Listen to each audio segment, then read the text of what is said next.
For a whole generation of us, there was this one specific sound that meant you had to drop absolutely everything and run to the living room. It was the sound of a special. And let's be honest, nobody did specials better than Charlie Brown. So today, we're going to take a deep dive into that golden age of the Peanut specials and figure out why they became such a huge part of our collective childhood. Remember that? For anyone who grew up in the 70s or 80s, those four words, along with that spinning, colorful logo and that awesome drum beat, man, that was pure magic. And that quote from author Carlo Di Salvo just nails it. It really was a Pavlovian response, wasn't it? The second you heard it, you got this jolt of excitement. It was the signal to get the whole family on the couch because you knew something really, truly unique was about to come on. Okay, so to really get why this was such a big deal, you have to rewind your brain. Let's go back to the 70s and 80s. I mean, this was a totally different universe. There was no streaming, no hundreds of channels. You couldn't just watch whatever you wanted, whenever you wanted. Think about it. Cartoons were for Saturday mornings, right? So when an animated special suddenly showed up in primetime on a major network like CBS, that was a capital E event. It meant this wasn't just for us kids. It was for everybody. It was family time. And yeah, there were lots of other great specials out there, but one name just towered above all the rest. When you talk about the TV special, Charlie Brown and the whole Peanuts gang, they were the undisputed champions. No question. Now, everybody remembers the big three, right? A Charlie Brown Christmas, It's the Great Pumpkin, and the Thanksgiving one, of course. But what's so easy to forget is just how many of these things there were. The library was huge. I mean, Arbor Day got a special, Valentine's Day, Easter, and a bunch of them were just these wonderful, random little adventures. And here's the number to back that up. By 1980, there were already 20 of these specials. 20! That's incredible!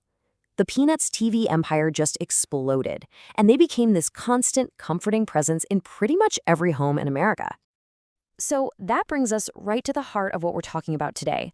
We throw around terms like golden age or classic era, but what does that actually mean when we're talking about Charlie Brown? Let's define it. Okay, so here it is. The classic era really comes down to two crucial things. It's that super productive 27-year stretch of time and one consistent home.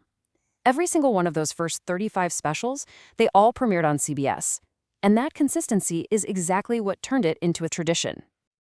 And this timeline really tells the story. It all kicks off in 1965 with an absolute masterpiece.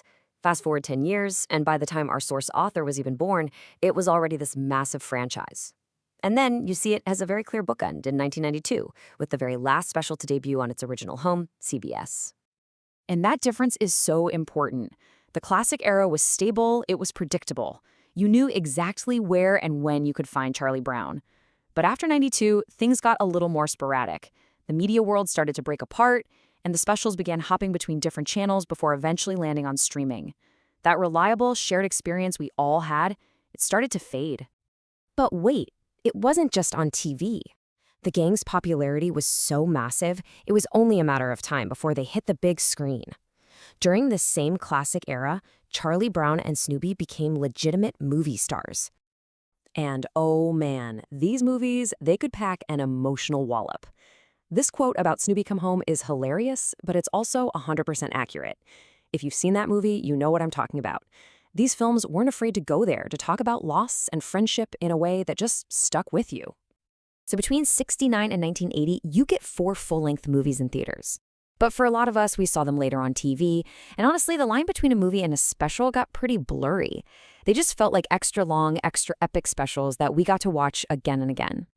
And the Peanuts universe just kept on growing, even beyond the big primetime specials. There was a Saturday morning show, an educational miniseries.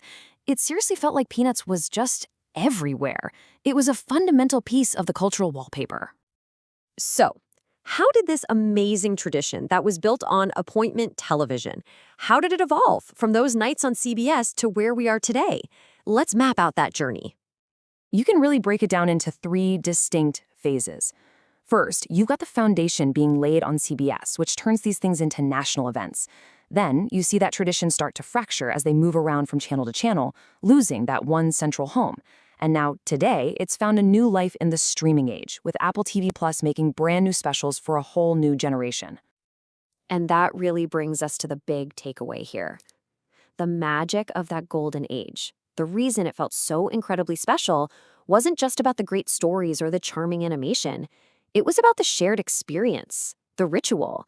It was knowing that on one specific night, millions of other families were sitting down to watch the exact same thing at the exact same time as you were. Which kind of leaves us with one last question to chew on. In this world we live in now, with endless streaming choices and on-demand everything, has the whole idea of a special been changed forever? I mean, can anything really feel that special, that unifying, when we don't all have to experience it together anymore? It's something to think about.